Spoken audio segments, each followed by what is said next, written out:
to consider. One, first of all, Gulu University Laboratory was subjected to test COVID-19, and that has never happened. And again, as well, that is one big question, but also how government has been handling northern Uganda, specifically Lego border side. The kind of attention that has been given to other border side is not the same attention. Across to the State House, where the president is expected to speak to the nation on the relationship and partnership between the United Nations and our country, Uganda. Take a look. Haven for 1.4 million refugees, the highest caseload in Africa and one of the top around the world. But what is unique about Uganda is the fact that refugees here are not in camps. Before 2019, we had what we called the United Nations Development Assistance Framework. It was really about assistance and represented about 30% of our programming in country. And the accountability to the national framework was not that clear. With the reform, we have moved to the United Nations Sustainable Development Cooperation Framework. It demonstrates the shift from assistance to partnership. But in addition to that, it has two very important.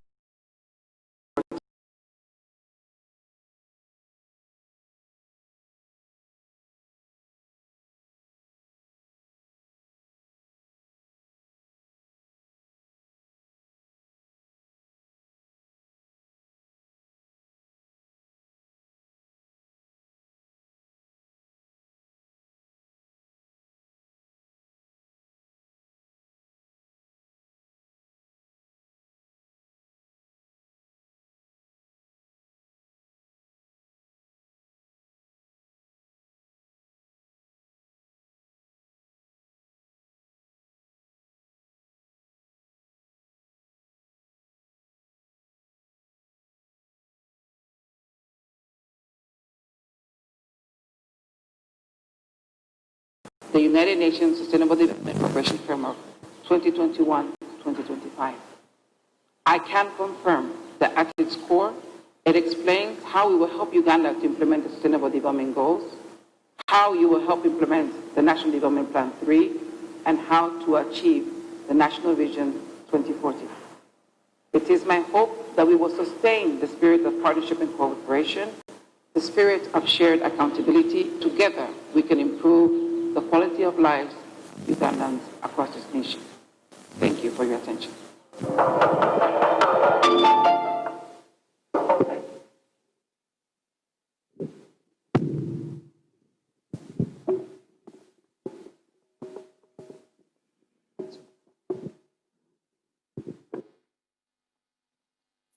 Thank you.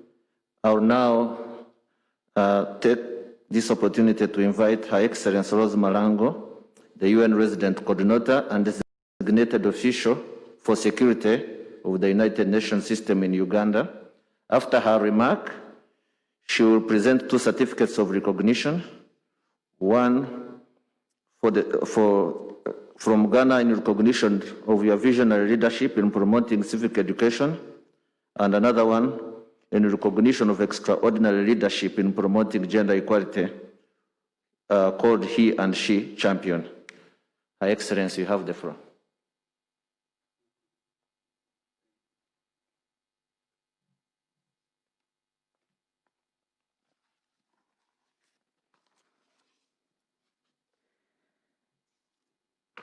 Good morning, everyone. Your Excellency, let me begin by a vote of thanks for hosting us here on this historical day. I will begin first with the citations for the recognitions that we will do. Your Excellency, over a year ago, you challenged us to join the discussion in the country about promoting civic education. You also challenged us to look into South-South cooperation for opportunities for us to learn.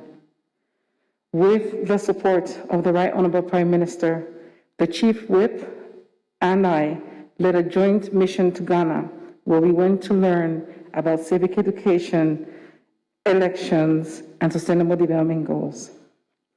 It is my honor to now invite the UNDP resident representative to hand over to you a plaque that was offered to you by the Ghanaian Human Rights Commission, as well as a report done by UNDP that reflects every single lesson that we learned during that mission.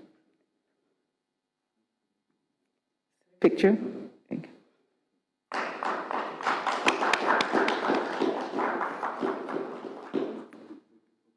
Yes. His photo. Your Excellency, this report documents a joint government of Uganda, civil society, UN findings, lessons, and recommendations on the current efforts to operationalize the National Initiative for Civic Education, which you launched, Your Excellency, during Africa Now. It also has details on the electoral legislation, the national peace architecture, and accelerating SDG implementation from a Pan-African perspective. A vote of thanks to every member of the delegation who was present as we proceed. Your Excellency, His Excellency, the Ambassador Donia, made reference to what Uganda is known for. One of those things is a champion for gender. On behalf of the United Nations and through UN Women, I am delighted to make sure that we present to you today this plaque to recognize your efforts in supporting women's rights in Uganda as a he for she champion. Uganda is a gender-sensitive country as evidenced in your 1995 Constitution. You have spearheaded the establishment of mechanisms to improve the socioeconomic status of women through several initiatives, including the Uganda Women Entrepreneur Program, and this year when you launched the UN-EU Spotlight Initiative to eliminate violence against women and girls. Today, Your Excellency, I invite the UN Women Country Representative to please honor you, for you were the first he for she champion in Uganda when you launched a campaign in 2015 calling on men and boys to engage in gender equality. Inspired by your leadership, we now have a new campaign called Men at Work for Gender Equality. We are honoring you and calling upon your voice once again so that men can join in the fight to protect women in Uganda. Thank you, Your Excellency, for being a champion for women's rights. Your Excellency, the President of the Republic of Uganda, the Right Honorable Prime Minister, the Honorable Minister of Finance, the Honorable Minister of State, Foreign Affairs, His Excellency, the Ambassador, Permanent Representative of Uganda to the United Nations Headquarters, the heads of UN agencies here present, members of the Diplomatic Corps who are also watching, members of the Youth Coalition, ladies and gentlemen, all protocols observed. Your Excellency, allow me to begin by noting that due to COVID-19, we have our stakeholders following this event from my residence. They are ambassadors, the youth, women organizations, and private sector following from there. On behalf of the United Nations system in Uganda, I would like to express our deep appreciation to you, Your Excellency, the President of the Republic of Uganda, and through you to the government of Uganda for the excellent partnership with the United Nations over the past 3 decades. It is our hope that we will continue to count on this partnership going forward. I would also like to thank you, Your Excellency, for your leadership and vision, which has informed the formulation of the UN Sustainable Development Cooperation Framework 2021-2025, which is a critical milestone in the implementation of the UN reform. Your Excellency, today's milestone comes at a time when we are commemorating the 75th anniversary of the UN, and Uganda prepares to celebrate 50 years of independence, as well as 58 years as member of the UN. This year, the commemoration of the 75th anniversary focuses on the following theme: the future we want, the United Nations we need, reaffirming our collective commitment to multilateralism. The United Nations Secretary General has called on us to pay attention to this last decade of action. We have 10 more years, the last 10 years, in order to accelerate implementation of the SDGs. It is his hope that we will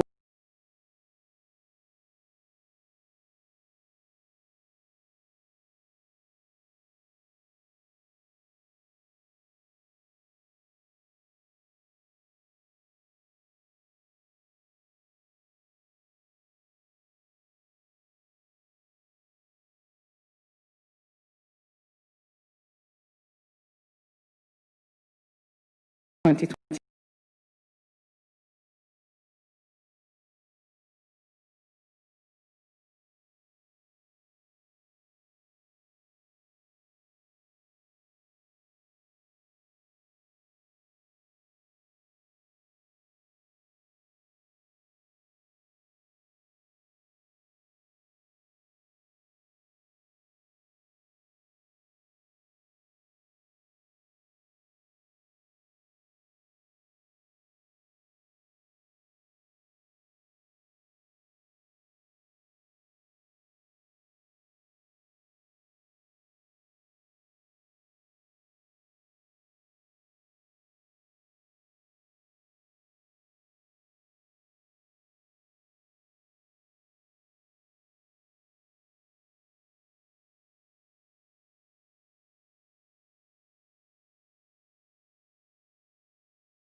Areas on which we believe we can build up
in the sub-region.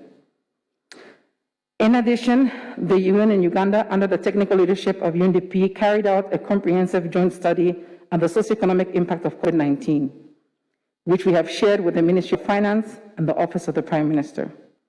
Some of the key findings, Your Excellency, note that the service and manufacturing sectors will be severely affected and poverty is likely to increase 8 percentage points. Informed by these findings, 10 UN agencies have partnered with Stanbic Bank to complement the government efforts, and we are setting up an economic enterprise restart fund that will provide low-interest financing to support micro and small enterprises, particularly SACCOs and village savings across the country. Through the World Health Organization, we continue to support the Ministry of Health. We've been buying test kits and supporting the building of capacity of laboratories. I am honored to announce on behalf of WHO that an additional 300,000 test kits will be procured in the coming months to reinforce the national capacity.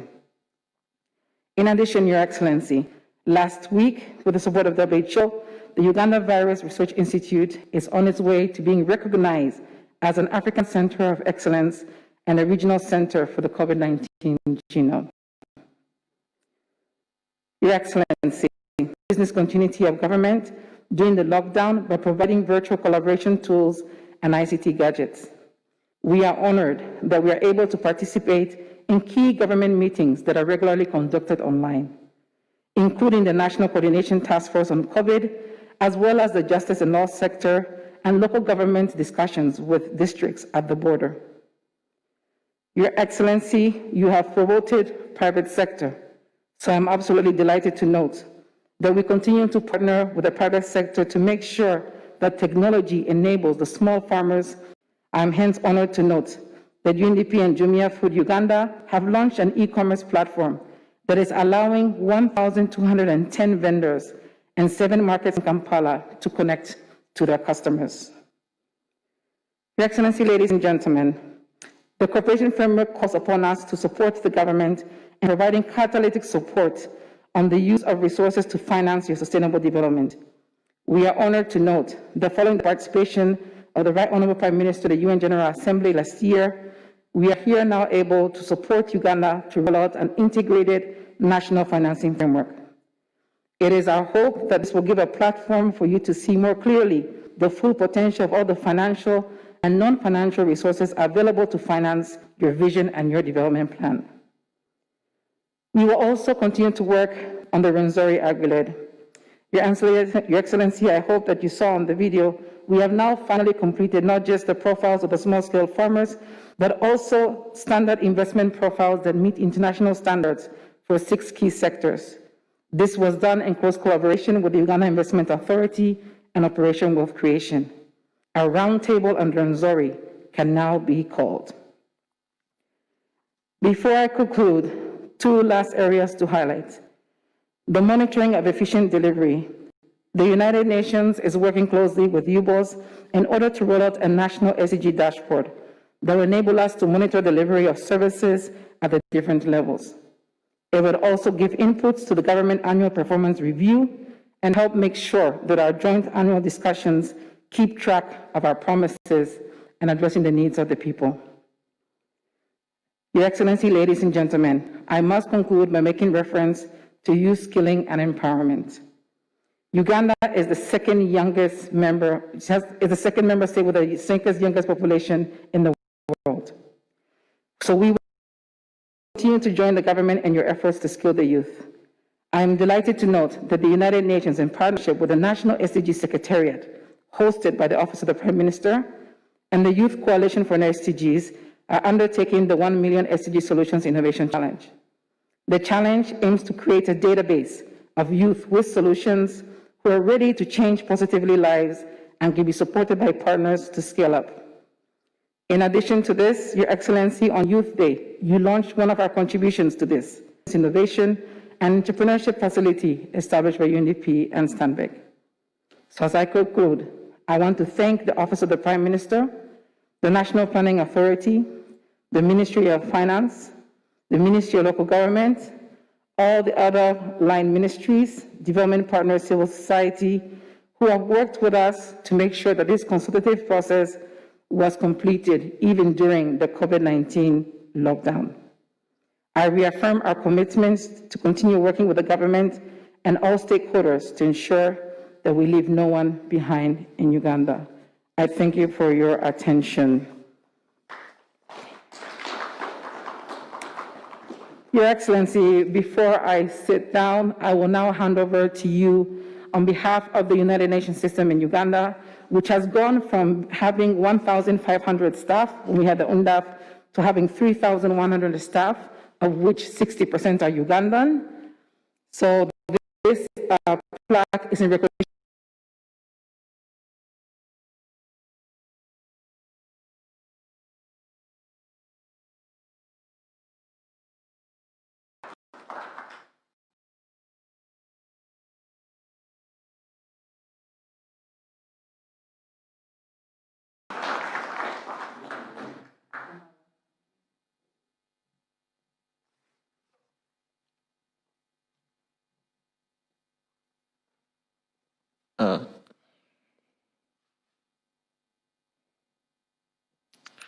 Thank you, Excellency Rose Marango, for your remarks and for your leadership of the UN Country team here in Uganda. Your Excellency, before you is the entire UN team in Uganda, leading various agencies. They are all here, accompanying Her Excellency Rose Marango. It's my singular honor to invite Right Honorable Prime Minister Ruhakana Rugunda to give remarks and also invite you to address the nation. Right Honorable.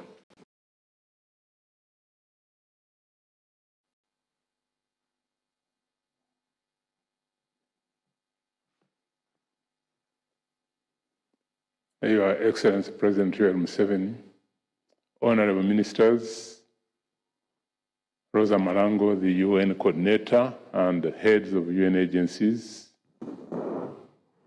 friends,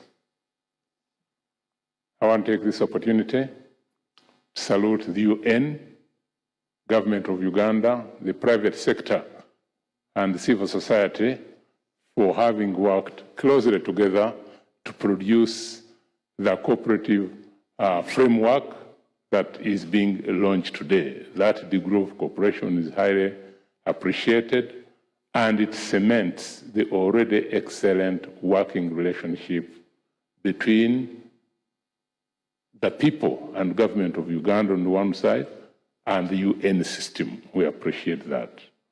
I should point out that this framework agreement or cooperative agreement actually is in line with the third National Development Plan.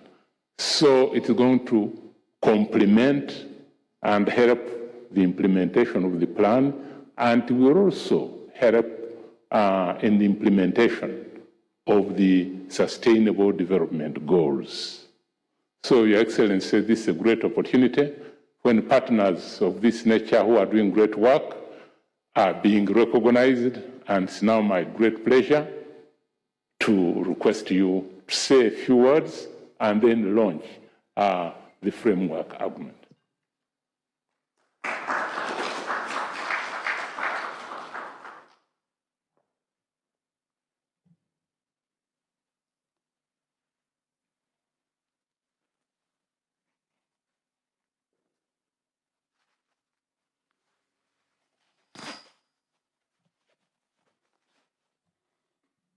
The Right Honorable Prime Minister,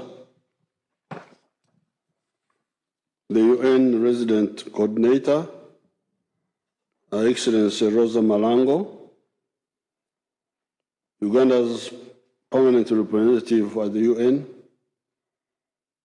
UN heads of agencies and staff, ladies and gentlemen, I greet all those who are gathered here today, virtually and in person, to witness the launch of the United Nations Sustainable Development Cooperation Framework for Uganda for 2021-2025. I welcome the United Nations commitment and continued support in the acceleration of sustainable development goals and of leaving no one behind in Uganda. I want to appreciate the great collaboration established over the years with the United Nations in Uganda, supporting efforts in governance systems, effective economic management, environmental sustainability, and integrated and effective partnerships within the country and across our borders. The United Nations has partnered with the government and other institutions to address humanitarian needs in refugee hosting districts, as well as in response to mudslides, floods, and locusts. The UN has been a partner in strengthening health responses, including the fight against Ebola, malaria, Marburg, and now COVID-19. I thank the United Nations and the leadership of the UN Resident Coordinator in ensuring that the United Nations Development System reform translates into concrete results to achieve 2030 agenda and to enable stronger collaboration and integrated partnerships as I articulated during my strategic dialogue with the UN country team in 2019 in Mbale. It jump-started the cooperation framework consultative process during the launch of the Spotlight Initiative, among other initiatives that I was glad to lead. I want to congratulate the United Nations and appreciate the spirit of partnership and commitment to the future we want, the UN we need, reaffirming our collective commitment to multilateralism. The UN Sustainable Development Cooperation Framework comes at the opportune time to contribute to the National Vision 2040 and the Third National Development Plan 2021 to 2025. I also hope we will further deepen the focus on youth employment, entrepreneurship, and education programs, including access to reproductive health information and services.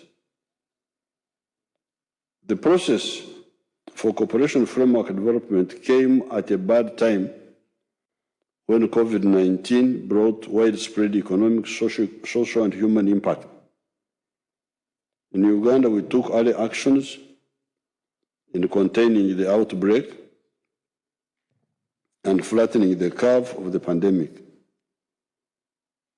This pandemic has become a test to resilience to many countries and societies. I express appreciation to the United Nations for its critical interventions offered and for the unwavering dedication and support to the government and people of Uganda in these unprecedented times. When I met with the UN leadership in Mbale in July last year, we discussed the 11 bottlenecks Africa has been facing and how we can work together to address them as follows. These bottlenecks were our own summary of what we saw as the problems that Africa has been facing actually for a long time. And when we distilled them and shared them with the OAU, the African Union, they also adopted them. Just to repeat this, bottleneck number one has been ideological disorientation. Many of the problems in Africa are caused by a wrong definition of what the problem is. You can hear the chaos going on in so much of Africa. And this is because, in our view, of ideological disorientation, a misdiagnosis of the problems. These include sectarianism of tribe and religion, as well as gender chauvinism. This is problem number one. Because in many African countries, they spend time looking at identity. Who are you? Which tribe? Which religion? Are you a man or a woman? They don't look at your interest, at the interests. And this is where the national resistance movement differed with our groups here in the 1960s, especially 1965. For them, they were talking about what tribe, what religion. Are you a man or a woman? We said, but these don't answer the problem of what am I going to eat? Because I need food. I need a job. I need a market for my products. So if you tell me who I am biologically or culturally, how does that solve my problem? Because I need food, I need shelter, I need a job, I need a market for my products, especially me, who is a milk producer. I want to know how many people buy my milk, not how many members of my tribe, because they don't solve my problem. So this is problem number one. And we are saying that you cannot solve this problem of Africa by just picking one dimension and you run around with it. The second,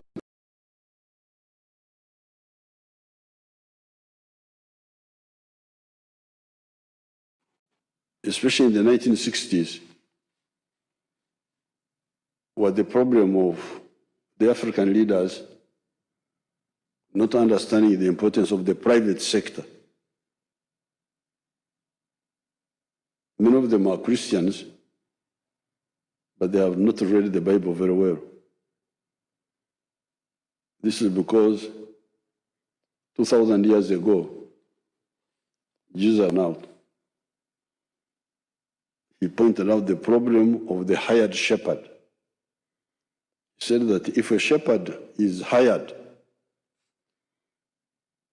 the sheep are not his. He's an employee. When the wolf comes, because the sheep are not his, he runs away. And the sheep are eaten by the wolf. But if he's the owner of the sheep, he will fight with the wolf. Even if the wolf kills him,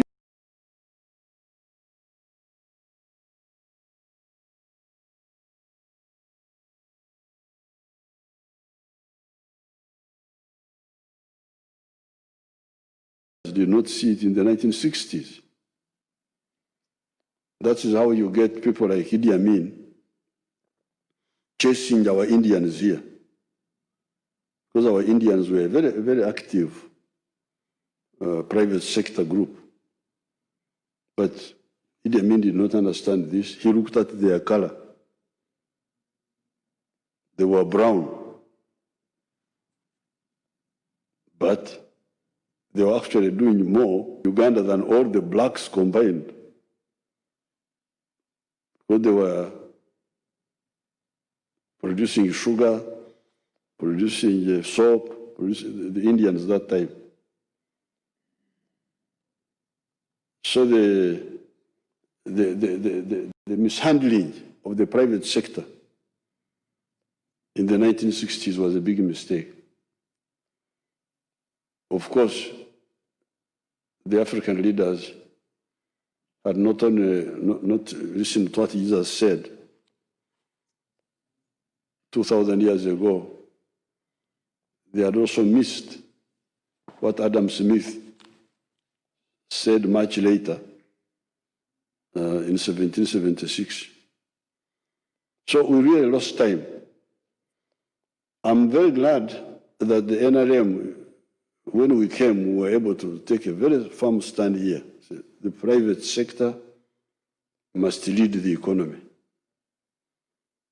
And given our credentials, the credentials of our group, our movement, nobody could say these are puppets, because this is the problem. Some of the people are puppets. They sing other people's tunes. But here we sing our tune, and when we speak, and when we spoke, many in Africa understood the importance of the private sector. And that problem has sort of been solved. Although now the private sector is still disturbed by corruption now. In the past, it was disturbed by policy. Policy-wise, African leaders were anti-private sector because they looked at it as if you were as if they were thieves. They had an idea that that the government could run business better than the private sector. It was an ideological, even philosophical misunderstanding. What makes man work? Can you make all the people in society work for altruism? Yes, a few of us, like myself, I can work for altruism. And that's what I've been doing for all my life. But and Mother Teresa, there was a woman in Calcutta, Mother Teresa. But those of us are a minority. And when you are planning for society, you don't plan for the minority. You plan for the majority who are here, who I understand most of them are selfish. They only work for themselves. When they work for themselves, they work hardest. So this was another, now it is no longer a policy instrument blocking private sector, but now it is more corruption and also not facilitating the private sector well.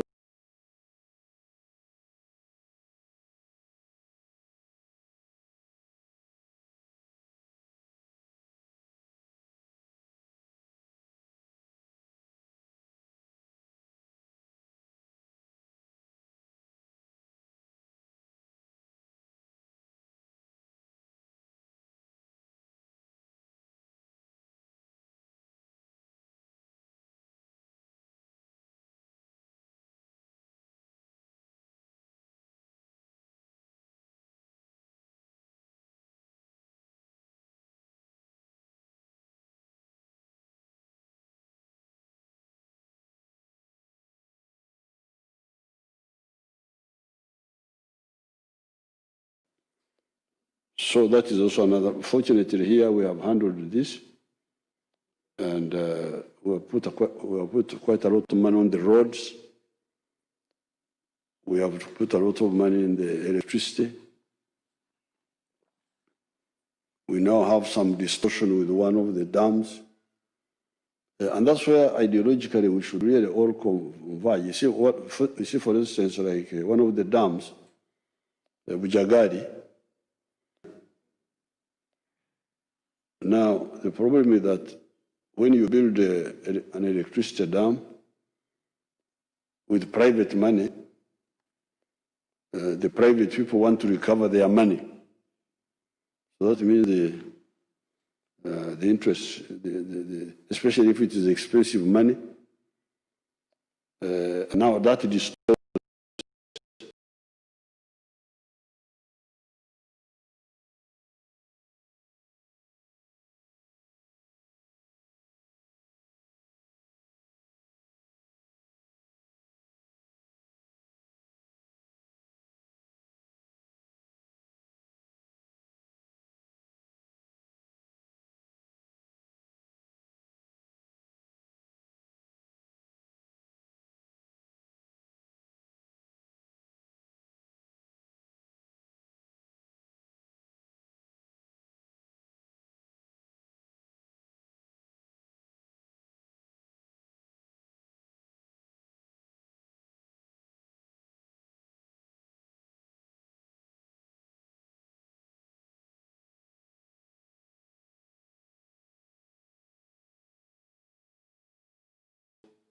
they used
the religion is more important.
Don't welcome you to do something.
Uganda will not be part of those.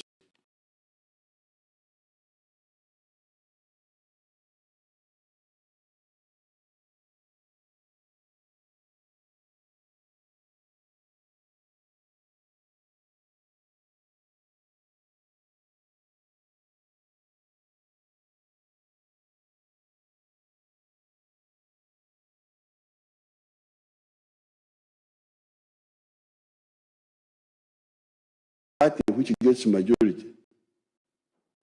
They couldn't get a party which could win more than 50%.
They have started working